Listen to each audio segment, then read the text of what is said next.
Assalamualaikum warahmatullahi wabarakatuh. Alhamdulillahirobbilalamin. Hari ini kita belajar lagi melalui video pembelajaran, dan materi kita hari ini tematik ya, masih di tema 2, subtema 2, khususnya mulai halaman 73. Jadi pada materi ini kita akan melanjutkan materi dari video yang kemarin. Kita akan melanjutkan mulai dari halaman 73. Dan di subtema 2 ini nanti kita akan membahas tentang materi sumber daya alam. Nah, apa saja sih sumber daya alam yang akan kita bahas dalam video ini? Dalam video ini nanti ada 3 hal, ada 3 sumber daya alam yang kita bahas. Yang pertama kita nanti akan belajar tentang sumber daya alam kertas. Kemudian yang kedua sumber daya alam batu bara. Dan yang ketiga adalah sumber daya alam tanaman obat. Nah, kita langsung mulai dari sumber daya alam yang pertama, yaitu sumber daya alam kertas ya. Beberapa hasil teknologi pengolahan sumber daya alam yang sering kita gunakan diantaranya itu kertas. Selain kertas, kita juga memakai kain atau bahan pakaian ya. Nah, dan bahan baku kertas ini adalah kayu, dan kayu yang paling sering digunakan ini berasal dari pohon pinus dan pohon cemara. Untuk proses pembuatannya, untuk saat ini sudah banyak menggunakan teknologi-teknologi modern. Namun, dalam kesempatan kali ini, Usani juga akan memberitahu kalian proses pembuatan kertas secara sederhana. Nah, ini juga ada di buku kalian halaman 73 ya. Yang pertama, proses pembuatan kertasnya adalah pohon kayu itu ditebang menjadi batangan. Kemudian, kayu didiamkan beberapa bulan untuk menjaga kelembapannya. Setelah itu kayu yang sudah didiamkan tersebut dikupas kulitnya lalu dipotong-potong jadi ukuran yang lebih kecil. Setelah itu kayu dirajang, dipotong-potong ya menjadi serpih. Menjadi serpihan kemudian dimasukkan dalam tangki besar. Jadi ini kayunya dibuat menjadi serbuk gergaji ya. Kemudian yang kelima, serat-serat dibuat menjadi bubur, dicampur dengan air. Serbuk tadi kita campur dengan air, lalu habis itu akan menjadi bubur. Nah, bubur kayu ini dari serat yang sudah diaduk, dicampur dengan bahan kimia. Kemudian setelah itu yang ketujuh, bentangkan. Bentangkan bubur kertas tersebut di atas sebuah ayakan, lalu jemur bubur kertas tersebut di bawah sinar matahari agar cepat mengering ya. Nah, setelah kering, lembar kertas dapat diangkat dan bisa kita gunakan. Ini proses pembuatan kertas secara sederhana, jadi masih tradisional. Kita masih menggunakan teknologinya sederhana ya, menggunakan tenaga manusia. Nah, lebih banyak menggunakan tenaga manusia. Nah, sekarang kita lihat gambarnya, proses pembuatan kertasnya secara sederhana itu. Jadi ini yang pertama, ada pohonnya ditebang, lalu kita jaga kelembapannya. Kemudian kita bentuk jadi serbukan kayu. Kemudian ini yang gambar ke-6 dicampur dengan bahan-bahan kimia, lalu yang ke-7 dibentangkan, yang ke-8 ini dijemur, dan yang ke-9 ini bisa diangkat kalau sudah kering ya. Nah, itu dia proses pembuatan kertas. Untuk apa sih kita belajar mencari tahu pembuatan kertas? Ya, tentunya kertas ini sangat erat kaitannya dengan kehidupan kita. Tentunya kita sebagai seorang pelajar ya, kita tidak bisa lepas dari kertas. Kenapa? Nah, lihat nih. Ini adalah contoh pabrik kertas yang sudah modern. Nah, kenapa sih kita belajar kertas, Us? Nah, ternyata kertas itu memang banyak sekali manfaatnya. Nah, sekarang kita cari tahu bersama manfaat kertasnya ya. Sebetulnya tidak hanya 5 manfaat kertas, nanti kalian bisa tambahkan sendiri. Usani bantu untuk mencari 5 manfaat kertas. Yang pertama, kertas itu media untuk menulis. Kalian kalau di sekolah, terus Ani minta, coba tulis informasi ini, tulis pelajaran ini, pasti menggunakan kertas ya. Ya, jadi lebih sering kertas itu digunakan untuk media menulis. Selain itu yang kedua, sebagai media untuk menggambar. Kalian juga kalau mau menggambar, biasanya di kertas. Meskipun menggambar itu boleh di kain ya. Ada juga menggambar, misal kalian menggambar di tubuh, di tangan ya. Dan juga bisa di tembok. Kemudian yang ketiga, kertas juga dipakai untuk bahan mencetak dokumen penting. Apa sih dokumen penting itu, Us? Contohnya ada ijazah, ada sertifikat, ya, ada akta kelahiran. Misal kalau kalian punya adik bayi baru lahir, biasanya kan dicetak di dokumen penting namanya ya. Itu namanya dokumen penting.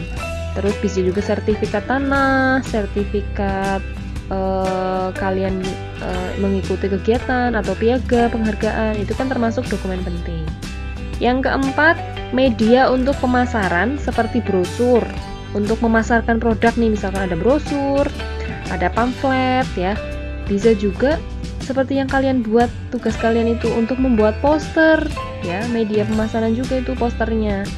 Kemudian yang kelima, sebagai bahan untuk kerajinan tangan. Misal kalian membuat origami, bentuk ikan, bentuk pesawat, bentuk burung-burungan, bentuk apa lagi ya, bunga, dan lain sebagainya. Nah, tentunya selain 5 ini masih banyak lagi manfaat kertas. Misal untuk pembungkus makanan ya, kalian beli roti bakar biasanya kan dibungkus pakai kertas dulu.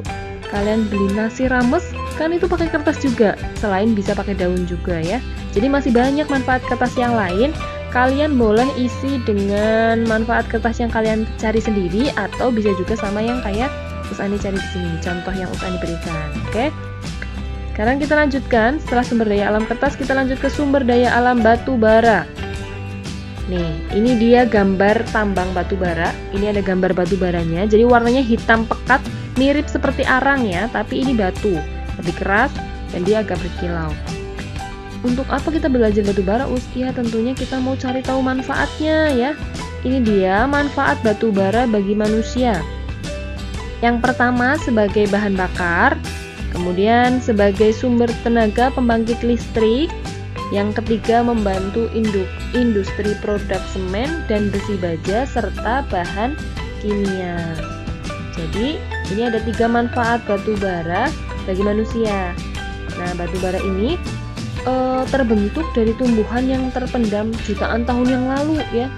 Jadi sumber daya alam batu bara ini kenapa dia termasuk sumber daya alam yang tidak dapat diperbaharui? Karena proses pembentukannya lama, sedangkan pemakaiannya kita itu cepat sekali habisnya. Tapi membentuk batu bara itu lama ya, bisa jutaan tahun, karena dia itu berasal dari sisa-sisa tumbuhan yang terpendam di rawa gambut yang mengalami pergeseran kerak bumi sehingga tergubur sampai ke dalam tanah, kemudian menjadi batu bara. Prosesnya lama, dia nunggu jadi fosil-fosil sampai jutaan tahun. Sedangkan kalau kita pakai sehari aja bisa habis. Misal kita pakai sebagai bahan bakar, misal dibuat briket ya untuk pengganti seperti kompor gitu. Ini cepat sekali habisnya ya. Nah, selain manfaat batu bara ini, kita nanti juga akan pelajari tentang beberapa hal yang berkaitan dengan batu bara. Nah, ini dia ada pernyataan. Pernyataan ini nanti kita akan beri tanda checklist kalau pernyataannya benar, dan kita beri tanda silang kalau pernyataannya itu salah ya. Yang pertama, batu bara berasal dari sisa-sisa tumbuhan yang mengering di rawa atau di danau. Betul nggak? Ya, betul ya. Kita beri tanda checklist. Nomor 2, batu bara terbentuk dalam waktu singkat. Tidak ya, tadi Usani sampaikan batu bara itu terbentuk dalam waktu jutaan tahun. Yang ketiga, batu bara dapat menghasilkan listrik. Ya. Yang keempat, briket batu bara digunakan untuk memasak. Iya, betul. Nomor 5, batu bara sangat bermanfaat dalam kehidupan manusia. Iya, tentunya ya, bisa untuk briket memasak, menghasilkan listrik ya. Terus yang keenam, batu bara adalah bahan bakar fosil. Iya, dia adalah berasal dari bahan bakar fosil. Kemudian yang ketujuh, pembakaran batu bara menyebabkan polusi udara. Iya, dia menyebabkan polusi udara ya, jadi kita juga tidak boleh berlebihan. Yang kedelapan, jumlah batu bara dapat bertambah dalam waktu singkat. Tidak, tadi Usani sudah sampaikan, terbentuk dalam waktu jutaan tahun. Kemudian yang kesembilan, batu bara dapat digunakan sebagai bahan bakar produksi semen. Iya, bisa. Dan yang terakhir, batu bara yang tinggi memiliki warna hitam pekat dan cemerlang. Iya, betul ya. Dia warnanya hitam pekat dan cemerlang. Itu dia berkaitan dengan batu bara. Nah, batu bara ini kan sumber daya alam yang tidak dapat diperbaharui. Dia terbentuknya jutaan tahun ya. Jadi kita juga harus menggunakannya dengan bijak. Tidak boleh sekehendak hati kita mengambilnya. Karena kenapa? Ya takutnya, khawatirnya sumber daya alam ini nanti tidak bisa mencukupi untuk masa yang akan datang. Sekarang kita masih banyak berlimpah, tapi belum tentu nanti 10 tahun atau 20 tahun ke depan batu baranya masih ada. Kalau sudah tidak ada, gimana caranya? Pusing, kita harus cari penggantinya atau energi alternatifnya ya. Makanya kita harus bijak dalam pengambilan sumber daya alam agar tidak merusak kelestarian lingkungan. Nah, berkaitan dengan hal tersebut, ini ada beberapa cara pengambilan SDA atau sumber daya alam dengan memperhatikan kelestarian lingkungan ya. Yang pertama, melakukan penanaman kembali atau reboisasi. Jadi pada saat kita mengambil kayu, pohon, menebang pohon, kita harus menanam kembali bekas tanah yang tadinya kita tebang pohonnya, biar nanti ditumbuhi pohon lagi ya. Yang kedua, penebangan pohon dengan sistem tebang pilih. Kalau misal kita di kebun atau di hutan ada beberapa pohon, kita tebang yang sudah siap tebang aja, yang sudah besar-besar. Yang masih kecil-kecil jangan ditebang dulu, biar dia besar dulu ya. Kemudian yang ketiga, menjaga kesuburan tanah dengan pemupukan, pembuatan sengkedan, dan penanaman sistem tumpang sari. Pembuatan sengkedan itu ini, kalian pernah lihat di daerah dataran tinggi ada sawah yang berundak-undak kayak tingkat gitu loh. Dia itu seperti tingkat-tingkat gitu. Nah, itu namanya sengkedan. Ini memiliki fungsi agar tanahnya itu tidak mudah longsor dan dia bisa ditanami sehingga tanahnya itu bisa tetap subur. Kemudian yang keempat, daur ulang. Ya, jadi kalau kita punya bahan-bahan yang bisa dipakai kembali, didaur ulang, misal plastik, botol plastik ya, kita bisa pakai untuk pot-pot tanaman bunga yang kecil-kecil gitu ya. Atau kita bisa buat untuk menjadikan kerajinan-kerajinan tangan yang lain.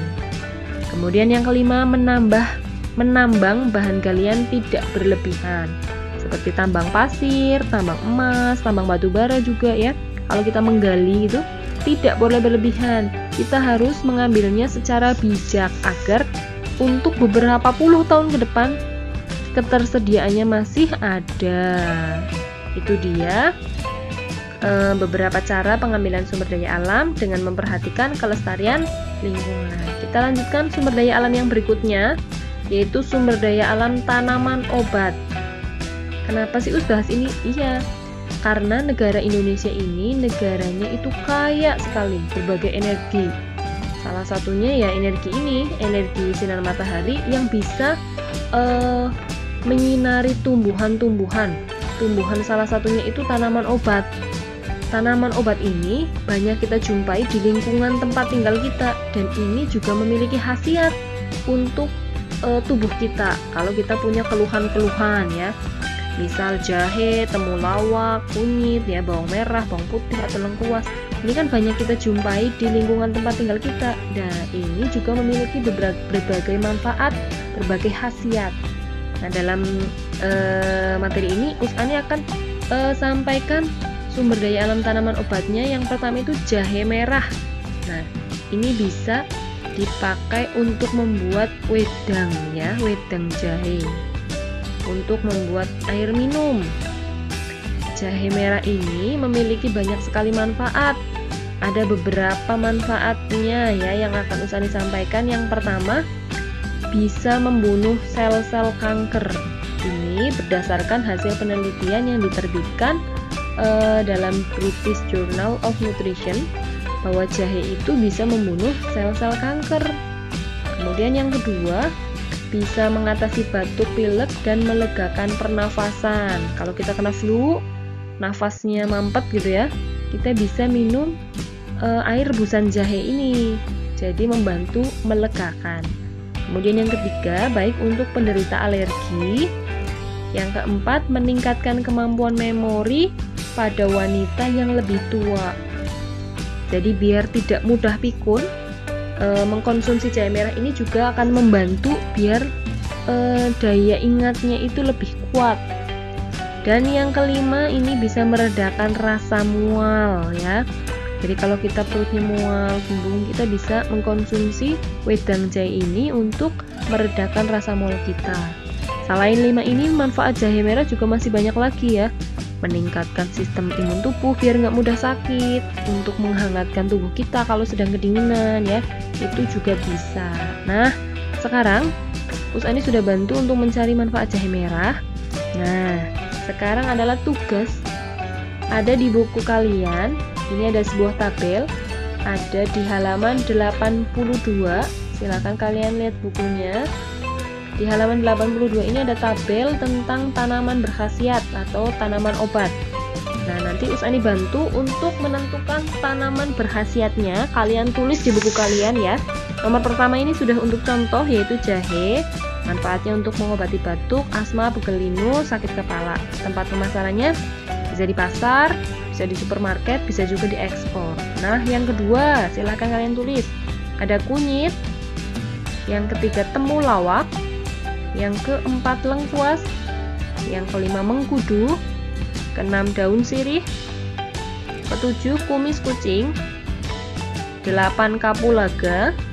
Yang ke-9, bawang merah. Dan yang ke-10, jeruk nipis. Silahkan kalian tulis nama tanaman berkhasiatnya, lalu kalian cari manfaat dan tempat pemasarannya. Kalian boleh bertanya ke orang tua kalian, boleh ke kakak, boleh ke kakek nenek, saudara yang lainnya juga boleh, atau bisa juga cari dari sumber lain. Misal kalian googling ya, boleh, silahkan. Nah, setelah selesai, jangan lupa kalian foto kemudian kirimkan ke WA-nya Usani ya. Usani tunggu hari ini tugasnya. Jangan lupa untuk dikerjakan, diselesaikan. Nanti Usani tunggu hasilnya, kalian fotokan ke Usani. Oke teman-teman, materi kita hari ini sudah selesai. Cukup sekian dari Usani. Mohon maaf apabila banyak kekeliruan. Akhir kata, wassalamualaikum warahmatullahi wabarakatuh.